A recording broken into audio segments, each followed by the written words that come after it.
ಯಾಕಿನ್ನು CM ಸಿದ್ದರಾಮಯ್ಯನವರಿಗೆ ಇವತ್ತು deciding day ಆಗಿದೆ. ಮುಡಾ ಕೇಸ್ನಲ್ಲಿ ಸಿಎಂ ಸಿದ್ದರಾಮಯ್ಯನವರಿಗೆ ಸಿಬಿಐ ಟೆನ್ಷನ್ ಶುರುವಾಗಿದೆ. ಇನ್ನೇನು ಕೆಲವೇ ಹೊತ್ತಲ್ಲಿ ತೀರ್ಪನ್ನು ನೀಡಲಿದೆ ಧಾರವಾಡ ಹೈಕೋರ್ಟ್. ಸಿಎಂ ಸಿದ್ದರಾಮಯ್ಯನವರಿಗೆ ಡಿಸೈಡಿಂಗ್ ಡೇ ಇವತ್ತು. ಮುಡಾ ಕೇಸ್ನಲ್ಲಿ ಸಿದ್ದರಾಮಯ್ಯನವರಿಗೆ ಸಿಬಿಐ ಟೆನ್ಷನ್ ಶುರುವಾಗಿದೆ. ಇನ್ನೇನು ಕೆಲವೇ ಹೊತ್ತಲ್ಲಿ ಧಾರವಾಡ ಹೈಕೋರ್ಟ್ ತೀರ್ಪನ್ನು ಪ್ರಕಟ ಮಾಡುತ್ತೆ. ಸಿಎಂ ಸಿದ್ದರಾಮಯ್ಯ ವಿರುದ್ಧ ಸಿಬಿಐ ತನಿಖೆಗೆ ಗ್ರೀನ್ ಸಿಗ್ನಲ್ ಸಿಗುತ್ತಾ ಅನ್ನೋದು ಸದ್ಯದ ಕುತೂಹಲ, ಅಥವಾ ಸಿಬಿಐ ತನಿಖೆ ಕೋರಿ ಸಲ್ಲಿಕೆಯಾಗಿರುವಂತಹ ಅರ್ಜಿ ವಜಾ ಆಗುತ್ತಾ ಗೊತ್ತಿಲ್ಲ. ಸಾಕಷ್ಟು ಕುತೂಹಲಕ್ಕೆ ಕಾರಣವಾಗಿದೆ ಧಾರವಾಡ ಹೈಕೋರ್ಟ್ನ ಆದೇಶ. ಸಾಕಷ್ಟು ಕುತೂಹಲ ಇದೆ.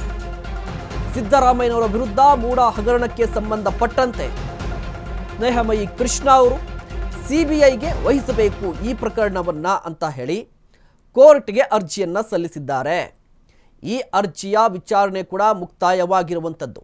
ಸ್ನೇಹಮಯಿ ಕೃಷ್ಣ ಅವರ ಪರವಾಗಿ ವಾದ ಮಂಡನೆ ಮಾಡಿರುವಂಥ ವಕೀಲರು ತಮ್ಮ ವಾದವನ್ನು ಮಂಡನೆ ಮಾಡಿ ಯಾವ ಕಾರಣಕ್ಕಾಗಿ ಸಿಬಿಐಗೆ ಈ ಪ್ರಕರಣವನ್ನು ಕೊಡಬೇಕು ಅಂತ ಹೇಳಿ ಮನವರಿಕೆ ಮಾಡಿದ್ದಾರೆ. ಅದೇ ಸಂದರ್ಭದಲ್ಲಿ ಯಾವ ಕಾರಣಕ್ಕಾಗಿ ಸಿಬಿಐ ತನಿಖೆ ಬೇಡ ಅನ್ನೋದಕ್ಕೂ ಕೂಡ ಸಿದ್ದರಾಮಯ್ಯನವರ ಪರವಾಗಿರುವಂಥ ವಕೀಲರು ಕೂಡ ವಾದವನ್ನು ಮಂಡನೆ ಮಾಡಿದ್ದಾರೆ.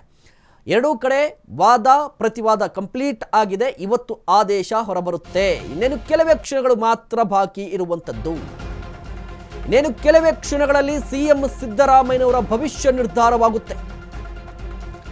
ಮುಡಾ ಕೇಸ್ ಸಿಬಿಐ ತನಿಖೆಗೆ ಹೋಗುತ್ತಾ ಇಲ್ವಾ? ಸಿಬಿಐ ಕುಣಿಕೆಯಿಂದ ಬಚಾವಾಗ್ತಾರಾ ಸಿಎಂ ಸಿದ್ದರಾಮಯ್ಯನವರು? ಸಿಎಂ ಸಿದ್ದು ಕೇಸ್ ಸಿಬಿಐ ತನಿಖೆ ಕೋರಿದ್ರು ಸ್ನೇಹಮಯಿ ಕೃಷ್ಣ ಅವರು. ಇನ್ನೇನು ಕೆಲವೇ ಕ್ಷಣಗಳು ಮಾತ್ರ ಬಾಕಿ ಇರುವಂಥದ್ದು.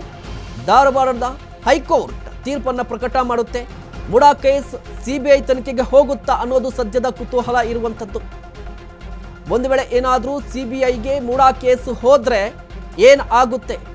ಒಂದು ರಾಜಕೀಯವಾಗಿ ಏನೆಲ್ಲ ಬದಲಾವಣೆ ಆಗುತ್ತೆ, ಮತ್ತೊಂದು ಮುಡಾ ಕೇಸ್ಗೆ ಸಂಬಂಧಪಟ್ಟಂತೆ ತನಿಖೆ ಹೇಗಿರುತ್ತೆ ಅನ್ನುವ ಕುತೂಹಲ ಕೂಡ ಇರುವಂಥದ್ದು. ಇನ್ನೇನು ಕೆಲವೇ ಕ್ಷಣಗಳು ಮಾತ್ರ ಬಾಕಿ ಇದೆ.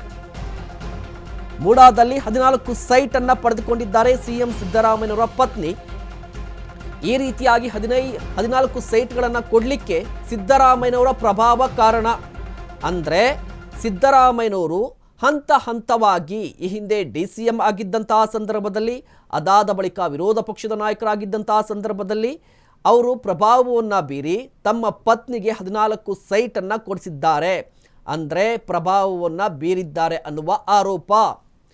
ಈ ಕೇಸ್ಗೆ ಸಂಬಂಧಪಟ್ಟಂತೆ 14 ಸೈಟ್ಗಳನ್ನು ಈಗಾಗಲೇ ಪಾರ್ವತಿಯವರು ವಾಪಸ್ಸನ್ನು ಕೊಟ್ಟಿದ್ದಾರೆ. 14 ಸೈಟ್ ವಾಪಸ್ ಕೊಟ್ಟಿದ್ದಾರೆ. ಇದರ ನಡುವೆ ತನಿಖೆ ಮುಂದುವರೆದಿದೆ. ಹೈಕೋರ್ಟ್ ಕೂಡ ಲೋಕಾಯುಕ್ತ ತನಿಖೆಗೆ ಆದೇಶವನ್ನು ಕೊಟ್ಟಿತ್ತು. ಆದೇಶವನ್ನು ಪಾಲಿಸಿದಂತಹ ಲೋಕಾಯುಕ್ತ ಕೂಡ ಒಂದು ವರದಿಯನ್ನು ಸಲ್ಲಿಕೆ ಮಾಡಿದೆ.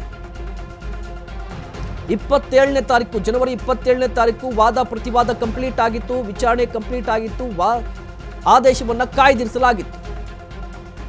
ಈಗ ಸ್ನೇಹಮಯಿ ಕೃಷ್ಣ ಅವರು ಸಲ್ಲಿಕೆ ಮಾಡಿರುವಂಥ ಅರ್ಜಿ ವಜಾಗೊಂಡ್ರೆ ಸಿಎಂ ಫ್ಯಾಮಿಲಿಗೆ ನಿರಾಳ ಆಗುತ್ತೆ. ಸಿಬಿಐ ತನಿಖೆಗೆ ಓಕೆ ಅಂದ್ರೆ ಸಿದ್ದು ಫ್ಯಾಮಿಲಿಗೆ ಭಾರಿ ಹಿನ್ನಡೆ ಆಗುತ್ತೆ. ಸಿಬಿಐ ಅಧಿಕಾರಿಗಳ ವಿಚಾರಣೆ ಎದುರಿಸುವಂತಹ ಪರಿಸ್ಥಿತಿ ನಿರ್ಮಾಣವಾಗುತ್ತೆ. ಜನವರಿ 27ನೇ ತಾರೀಕು ತಕರಾರು ಅರ್ಜಿಯ ಆದೇಶವನ್ನು ಕಾಯ್ದಿರಿಸಿತ್ತು ಹೈಕೋರ್ಟ್. ಇವತ್ತು ನ್ಯಾಯಮೂರ್ತಿ ನಾಗಪ್ರಸನ್ನ ಪೀಠದಿಂದ ಆದೇಶ ಹೊರಬರುತ್ತೆ. ಸ್ನೇಹಮಯಿ ಕೃಷ್ಣ ಅವರು ಸಲ್ಲಿಕೆ ಮಾಡಿರುವಂಥ ಅರ್ಜಿ ಇದು. ಈ ಅರ್ಜಿ ವಜಾಗೊಂಡ್ರೆ ಸಿದ್ದರಾಮಯ್ಯನವರ ಫ್ಯಾಮಿಲಿಗೆ ಸದ್ಯಕ್ಕೆ ನಿರಾಳ. ಒಂದ್ ವೇಳೆ ಓಕೆ ಅಂತ ಹೇಳಿದ್ರೆ ಸಿದ್ದರಾಮಯ್ಯನವರ ಫ್ಯಾಮಿಲಿಗೆ ಭಾರಿ ಹಿನ್ನಡೆ. ಯಾಕೆ ಅಂತ ಹೇಳಿದ್ರೆ ತನಿಖೆಯನ್ನು ಎದುರಿಸಬೇಕಾಗುತ್ತೆ, ಸಿಬಿಐ ತನಿಖೆಗೆ ಒಳಪಡಬೇಕಾಗುತ್ತೆ. ಮುಖ್ಯವಾಗಿ ಸಾಕಷ್ಟು ದಿನಗಳಿಂದ ಸದ್ದು ಮಾಡ್ತಾ ಇರುವಂಥ ಪ್ರಕರಣ ಇದು ಮೂಡಾ ಹಗರಣ. ಈ ಹಿಂದೆ ಲೋಕಾಯುಕ್ತ ಕೂಡ ತನಿಖೆ ನಡೆಸಿದೆ. ಲೋಕಾಯುಕ್ತ ಅಧಿಕಾರಿಗಳು ಕೂಡ ವಿಚಾರಣೆ ನಡೆಸಿದ್ದಾರೆ. ಒಂದು ವರದಿಯನ್ನು ಕೂಡ ತಯಾರು ಮಾಡಿಕೊಂಡಿರುವಂಥದ್ದು.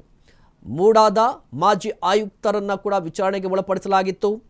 ಮಲ್ಲಿಕಾರ್ಜುನ ಸ್ವಾಮಿ ಅವರನ್ನು ಕೂಡ ವಿಚಾರಣೆಗೆ ಒಳಪಡಿಸಲಾಗಿತ್ತು. ಸಿಎಂ ಸಿದ್ದರಾಮಯ್ಯನವರನ್ನು ಕೂಡ ವಿಚಾರಣೆಗೆ ಒಳಪಡಿಸಲಾಗಿತ್ತು.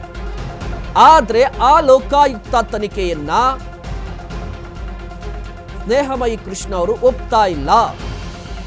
ಸಿಬಿಐಗೆ ಈ ಕೇಸನ್ನು ಕೊಡಲೇಬೇಕು ಅಂತ ಹೇಳಿ ಪಟ್ಟನ್ನ ಹಿಡಿದು ಅರ್ಜಿಯನ್ನ ಸಲ್ಲಿಕೆ ಮಾಡಿದ್ದಾರೆ. ಮೂಡಾದ 14 ಸೈಟ್ ಪಡೆದಿರುವ ಆರೋಪಕ್ಕೆ ಸಂಬಂಧಪಟ್ಟಂತೆ 56 ಕೋಟಿ ಮೌಲ್ಯದ 14 ಸೈಟ್ ಸಂಬಂಧ ಪ್ರಾಸಿಕ್ಯೂಷನ್ಗೆ ಗವರ್ನರ್ ಅನುಮತಿಯನ್ನ ಕೊಟ್ಟಿದ್ರು. ಹೈಕೋರ್ಟ್ ಸೂಚನೆಯಂತೆ ಎಫ್ಐಆರ್ ಕೂಡ ದಾಖಲು ಮಾಡಿಕೊಂಡಿದ್ರು ಲೋಕಾ ಎಸ್ಪಿ. ಲೋಕಾ ಎಫ್ಐಆರ್ ದಾಖಲಿಸಿದ ದಿನವೇ ಸಿಬಿಐ ತನಿಖೆಗೆ ಸ್ನೇಹಮಯಿ ಕೃಷ್ಣ ಅವರು ಮನವಿಯನ್ನ ಮಾಡಿಕೊಂಡಿದ್ರು. ವಾದ ಪ್ರತಿವಾದವನ್ನ ಆಲಿಸಿದಂತಹ ಹೈಕೋರ್ಟ್ ಈಗ ತೀರ್ಪನ್ನ ಕಾಯ್ದಿರಿಸಿದೆ. ಇನ್ನೇನು ಕೆಲವೇ ಕ್ಷಣಗಳಲ್ಲಿ ತೀರ್ಪು ಪ್ರಕಟವಾಗುತ್ತೆ. ಮುಖ್ಯವಾಗಿ ಮೂಡಾ ಹಗರಣಕ್ಕೆ ಸಂಬಂಧಪಟ್ಟಂತೆ ಹಂತ ಹಂತವಾಗಿ ಏನೆಲ್ಲ ನಡೆಯಿತು ಅಂತ ನೋಡೋದಾದರೆ, ಹೈಕೋರ್ಟ್ಗೆ ಅರ್ಜಿ ಸಲ್ಲಿಕೆ ಆಗುತ್ತೆ, ಸಿಬಿಐ ತನಿಖೆಗೆ ವಹಿಸಬೇಕು ಅಂತ ಹೇಳಿ. ಕಾರಣ ಇಷ್ಟೇ, ಈ ಹಿಂದೆ ಸಿದ್ದರಾಮಯ್ಯನವರ ವಿರುದ್ಧ ತನಿಖೆಗೆ ಆದೇಶವನ್ನು ಕೊಡುತ್ತೆ, ಅಂದರೆ ಮೂಡಾ ಕೇಸ್ಗೆ ಸಂಬಂಧಪಟ್ಟಂತೆ ಹೈಕೋರ್ಟ್. ಆ ಸಂದರ್ಭದಲ್ಲಿ ಏನಾಗುತ್ತೆ ಅಂತ ಹೇಳಿದ್ರೆ ಲೋಕಾಯುಕ್ತ ತನಿಖೆ ಮಾಡುತ್ತೆ. ಆದರೆ ಸ್ನೇಹಮಯಿ ಕೃಷ್ಣ ಅವರ ವಾದ ಏನಪ್ಪ ಅಂತ ಹೇಳಿದ್ರೆ ಲೋಕಾಯುಕ್ತ ತನಿಖೆ ಬೇಡ. ಕಾರಣ ಇಷ್ಟೇ,